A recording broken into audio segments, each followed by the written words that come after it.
যেহেতু আমি কুমিল্লার সন্তান এবং আমার বাসা কুমিল্লা শহরের একদম পাশেই, সো কুমিল্লার রাজনীতিতে যারা আছেন মোটামুটি কম বেশি সকলকে চিনি।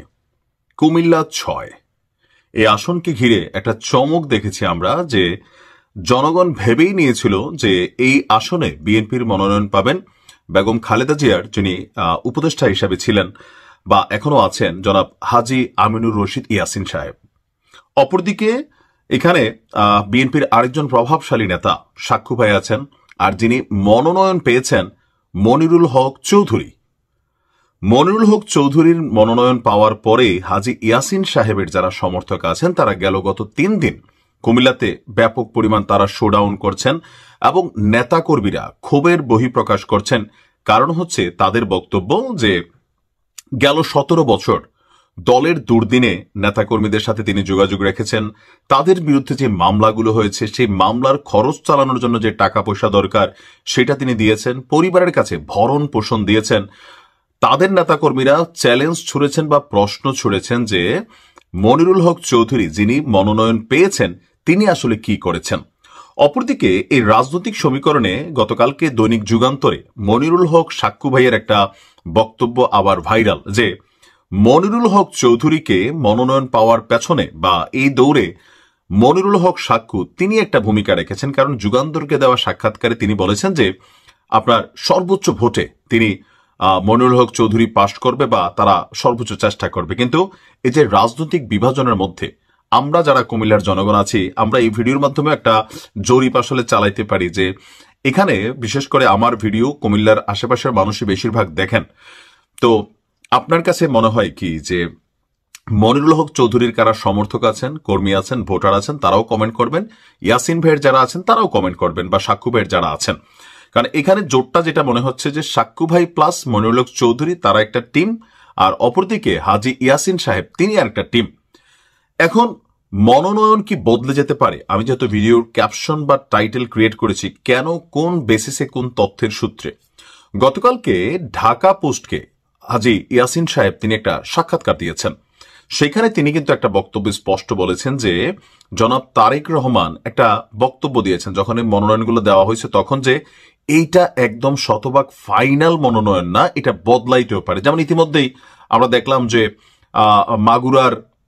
মাগুরারই তো সম্ভবত নাকি মাদারীপুর ১ আসনের যিনি এমপি প্রার্থী ছিলেন, মনোনয়নও পাইছিলেন মোল্লা কামাল, তো তিনি জয় বাংলায় স্লোগান দিয়ে তার মনোনয়ন হারাইছেন।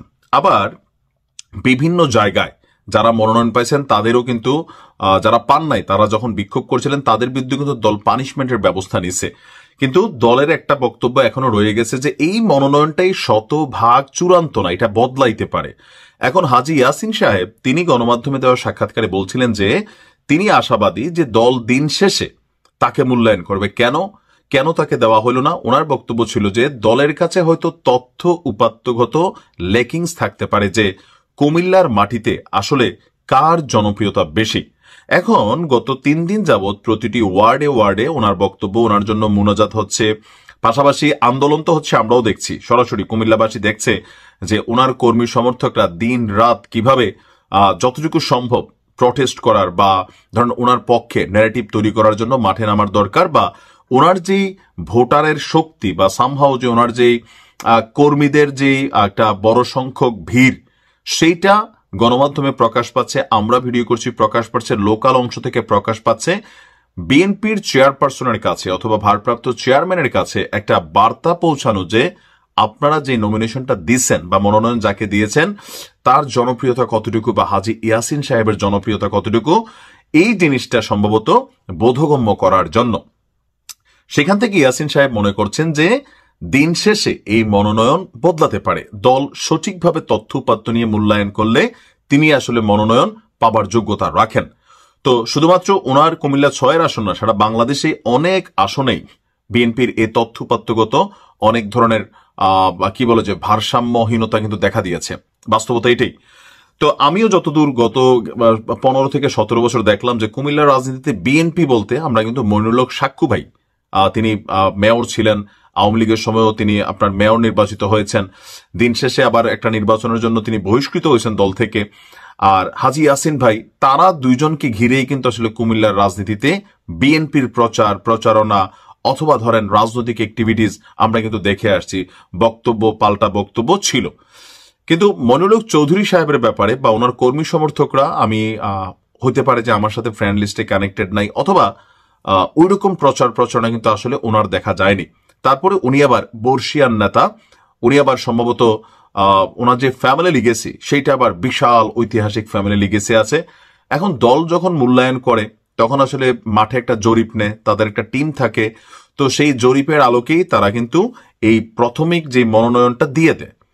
যেহেতু হাতে আর একটা অপশন রাখছে, যেমন ব্যারিস্টার রুবিন ফারহানার জায়গাটাতে এখনো কাউকে দেওয়া হয়নি, ওনার জন্য কিন্তু অপশন খালি আছে যে জোটে না গেলে তিনিও আসন পাবেন, রিজভী সাহেবও কিন্তু পায় নাই। তো স্বাভাবিকভাবে এরকম একটু ইস্যু আছে। এখন কুমিল্লা 6-এর মনোনয়ন বদলে যেতে পারে।